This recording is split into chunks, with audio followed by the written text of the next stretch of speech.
हिंदू कोई नहीं कह रहा कि मैं हिंदू, जबकि आपकी असली जात तो हिंदू ही है। कोई नहीं कह रहा मैं हिंदू, कि वास्तव में अब हिंदुस्तान में हिंदुत्व नहीं, क्योंकि हिंदू कोई अपने आप को कहने को तैयार नहीं। किससे पूछो तो उपजातियां बताता। हिंदू धर्म की परिभाषा तो यही है, जब कोई हिंदू अपने आप को कहने को तैयार नहीं है तो हिंदुत्व रहेगा कैसे और हिंदू शब्द की स्थापना कौन करेगा?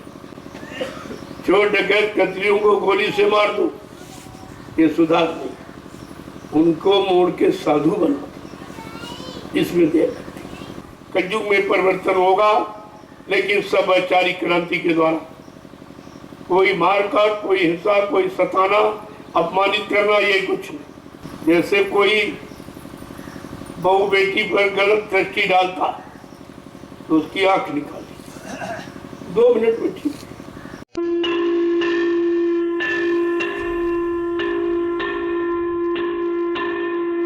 तो प्रेमियों, ये कलयुग की लीला बड़ी विचित्र, बहुत विचित्र, किसी युग से मिलती नहीं। क्योंकि पिछले 3 युगों की लीला तो मारकाट की, और कलयुग की लीला संभाल की। इसमें मारकाट है नहीं, किसी को सताना, मारना, पड़ा, अपमानित करना कलयुग की लीला में नहीं है। और वहां तो 1-2 दोषी थे, तब मार काट के ठीक कर पाए, वो समझा के नहीं सुधार पाए। जबकि एक ही रावण, एक ही कंस, एक ही मतलब यानी अपराधी इतना कर सकता। आज तो घर घर रावण, घर घर कंस बैठे, लेकिन सुधार नीति अलग है। वो वैचारिक क्रांति की नीति, अपने शुद्ध भाव विचारों से उनको शुद्ध करना, उनके अंदर शुद्धता के विचार पैदा करना, इसलिए देर है। अरे भाई मारना काटना तो थोड़ी देर लगेगी, मार काट, लेकिन वो कोई सुधार। जैसे चोर डकैत कतरियों को गोली से मार दो, ये सुधार नहीं, उनको मोड़ के साधु बना दो, इसमें देर लगती। इसमें देर लग रही ना। उन्होंने क्या किया, यार इसको मारो, इसको काटो, इसको हटाओ, ये कौन सा सुधार? अरे संघार कभी सुधार होता ही नहीं। ये दिमाग से बात निकाल दीजिए, संघार कभी सुधार। इसीलिए कलयुग में संतों ने पिछले युग की लीला का कोई भी पाठ नहीं पढ़ाया कि हमारे यहाँ कलयुग में परिवर्तन होगा, लेकिन सब वैचारिक क्रांति के द्वारा। कोई मारकाट, कोई हिंसा, कोई सताना, अपमानित करना, ये कुछ नहीं। तो इसमें तो बहुत समय लगेगा, करने नहीं, समय नहीं। कानून सख्त हो जाए तो मिनट नहीं। जैसे कोई बहू बेटी पर गलत दृष्टि डालता तो उसकी आंख निकाली, 2 मिनट में ठीक। दूसरा करने का साहस ही नहीं करेगी, इसकी आंख निकाल लो, क्योंकि दोष आंख का। आंख ने गलत दृष्टि से देखा, आंख निकाली। जिस अंग से वो गलत कार्य कर रहा, वो अंग दंड भंग, यानी मतलब अंग भंग की सजा तो एक ही को देनी पड़ेगी। सबसे कानून बहुत लचीला, बहुत ढीला, कोई सुनने वाला नहीं, कोई देखने वाला नहीं, कोई सुधारने वाला नहीं, क्योंकि सबके सब पूरा सिस्टम बिगड़ा, ऊपर से नीचे तक सब, राजा से लेकर और रैयत सब बिगड़ गए। क्योंकि जथा राजा तथा प्रजा, धर्मी राजा धर्मी प्रजा। अगर राजा धार्मिक होगा तो धर्म का प्रचार करेगा, धर्म को प्राथमिकता देगा, लेकिन आज तो बिल्कुल नहीं है। और आपको इसीलिए दिखाया जा रहा कि अगर ये सब ना हो तो तुम कैसे मानोगे कि धर्म खत्म हो गया। धार्मिक कार्यों में किसी की रुचि नहीं है, न राजा की न प्रजा की। जब कोई धर्म नहीं चाह रहा तो धर्म आएगा, और जब तक धर्म नहीं आएगा तब तक तुम्हारा बचाव नहीं होगा, तब तक तुम्हारी सुरक्षा नहीं होगी, तब तक आपकी कोई व्यवस्था नहीं होगी, और धर्म को कोई चाहता नहीं। ये सब आपको अनुभव कराया जाए। तो ये कार्यक्रमों में आपको लेके जाता हूँ। देखिए कितने लोग इच्छुक। अभी एक ताजा उदाहरण है मिर्जापुर का। कोई धर्म चाहता था, किसी ने सहयोग किया, अरे सब हिंदू ही तो थे, मुसलमान थोड़ी थे वहां। किसने विरोध किया और किसने अभद्रता की, निर्दयता किसने की, धर्म के प्रति आस्था विश्वास किसका खत्म हुआ, ये सब आपको देखने को। तो आपको ताकि विश्वास हो जाए कि वास्तव में अब हिंदुस्तान में हिंदुत्व नहीं, क्योंकि हिंदू कोई अपने आप को कहने को तैयार नहीं। किससे पूछो तो उपजातियां बताता, अब मैं इस जाति का हूँ, इस जाति का हूँ, इस जाति का। हिंदू कोई नहीं कह रहा कि मैं हिंदू, जबकि आपकी हिंसी जात तो हिंदू ही है। कोई नहीं कह रहा मैं हिंदू। और तुम 3 वर्ग और हैं, मुसलमान से पूछो उसमें भी जातियां, लेकिन फट से कहे मैं मुसलमान। सिखों से पूछो उनमें भी जातियां, कहेगा नहीं मैं सिख। ईसाइयों से पूछो उनमें भी जातियां हैं, लेकिन वो कहेगा मैं ईसाई। लेकिन हिंदू कोई नहीं कह रहा कि मैं हिंदू, तो फिर हिंदू तो रहेगा। ये सब नकली, ये नकली आवाजें हैं, नकली संदेश है, हिंदू परिषद है, ये है वो सब झूठा। जब कोई हिंदू अपने को कही नहीं रहा तो हिंदुत्व रहेगा। हिंदू धर्म की परिभाषा तो यही है, जब कोई हिंदू अपने आप को कहने को तैयार नहीं है तो हिंदुत्व रहेगा कैसे, और हिंदू शब्द की स्थापना कौन करेगा। ये मीटिंगें करके चंदा वसूलने के लिए, ये वोट लेने के लिए, तो ये सब जो किया जा रहा है सब धोखा। ये हिंदू धर्म से संबंधित नहीं है। इनको हिंदू धर्म की परिभाषा ही नहीं मालूम कि हिंदू धर्म का मतलब क्या है।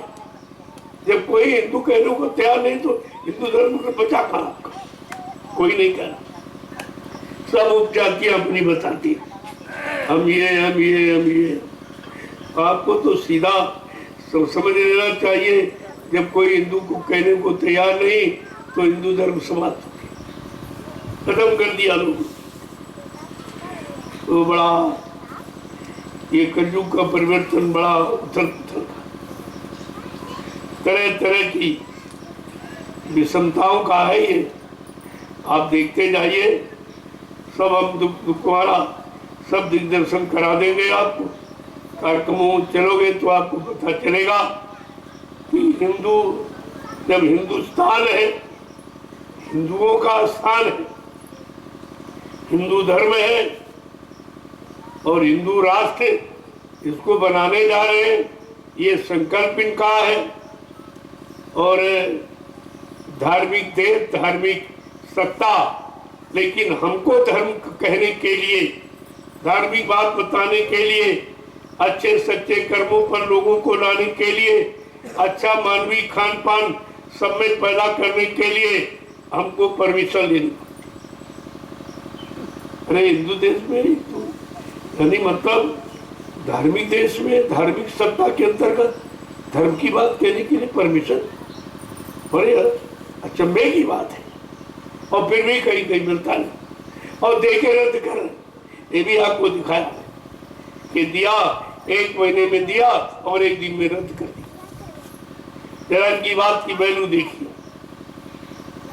मतलब इनको अधिकारियों को अपने बात की कोई वैल्यू नहीं, अपना कोई सम्मान नहीं, अपने दस्तखत का, अपने परमिशन का इनको कोई सम्मान नहीं।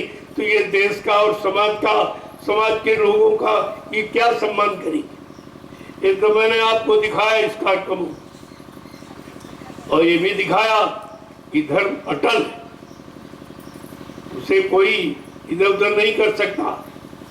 मैंने वो भी आपको दिखाया, वहां से हटकर 10 किलोमीटर पर कार्यक्रम हो गया। वो बड़ा नहीं, छोटा से ही हुआ। और जो मैं कहना था मैंने कह दिया, जो 5 दिन में कहना था मैंने 1 ही दिन में कह दिया। एक ही कार्यक्रम, संदेश तो हुआ, पूजा भी हुई, और जो विधि विधान से आदर्श विवाह, जय गुरुदेव आध्यात्मिक वैचारिक प्रचार समिति सारे हिंदुस्तान में कर रही, बिना दहेज की शादियां, वो भी 3 शादियां। ये सब रिकॉर्ड है, ऐसा नहीं सब हुआ क्या नहीं हुआ। हमें जो कहना था मैंने कह दिया। तो सत्य की आवाज कोई रोक नहीं सकता, वो तो जरूर निकलेगी, उसे कोई रोक ही नहीं सकता। और आपको इसलिए बताया गया सत्य पराजित नहीं होता, कोई पराजित नहीं कर सकता। वो भी आपके सामने सोनभद्र में हो गया, पूरा संदेश हो गया। 5 दिवसीय होना था, मैं 5 दिन उसी मैदान में रहा और शाम को 6 बजे सूर्यास्त के बाद जब समय पूरा खत्म हुआ तब मैं वहां से निकला। तो ऐसी बात नहीं है, दोनों काम हो गए, उनका ही काम हो गया, रोकथाम का था, इधर सत्य की विजय हुई। ये तो आपको सोचना चाहिए। सब इतने लाख प्रेमी एक मैदान में पहुंच जाए, ये छोटी बात है। किसी से कहो 100 आदमी इकट्ठा नहीं, किराए के 100 आदमी नहीं इकट्ठा कर सकता।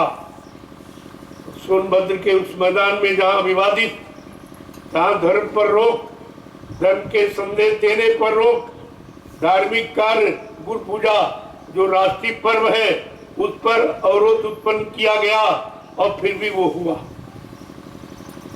गुरु पूजा जैसे पर्व को रोका गया। ये सबसे मूल भूमिका है परिवर्तन, इसमें किसी को माफी मिलने वाली नहीं है। गुरु पूजा जैसे पर्व को रोका तो फिर ये करेंगे क्या और किसको आदेश देंगे? और इससे अच्छा ये चेतन पूजा, क्योंकि और तो आपको पत्थर कागज कैलेंडर के रूप में पूजा सिखाई गई, लेकिन गुरु जीवित होता। ये चेतन पूजा, गुरु पूजा केवल एक ही पूजा है मृत्युलोक मंडल में, गुरु पूजा जो चेतन पूजा, और बाकी सब जल पूजा।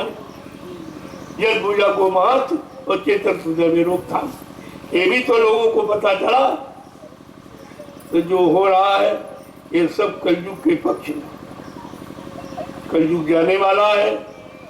लेकिन अब क्या कहा जा रहा, कलयुग जा रहा, वो भी आपको देखने लिए कि हाँ जा रहा, सही बात। और जा रहा तो चलते चलते कौन से काम कर रहा, सारे अच्छे कामों को रोक रहा, ये सब आपको देखने को मिला। इसलिए बड़ी समझदारी के साथ रहने की जरूरत है। हमें जो कुछ कहना था मैंने 10 वर्षों में सब कह दिया, अब हमको बार बार दोहराने की जरूरत नहीं है। लेकिन जो राष्ट्रीय पर्व है उनको तो मनाना जरूरी है, ताकि लोगों को पता चले कि हिंदू राष्ट्र में हिंदू पर्व किस तरह से मनाया जाता है, लोगों को हिंदू पर्व से कैसी आस्था है, कितना विश्वास प्रेम है, ये तो दिखाना ही पड़ेगा। जब ये भी नहीं मानेंगे तो उसको भी बंद कर दिया जाएगा, फिर तुम जानो तुम्हारा काम है, हमारा काम समाप्त हो जाएगा।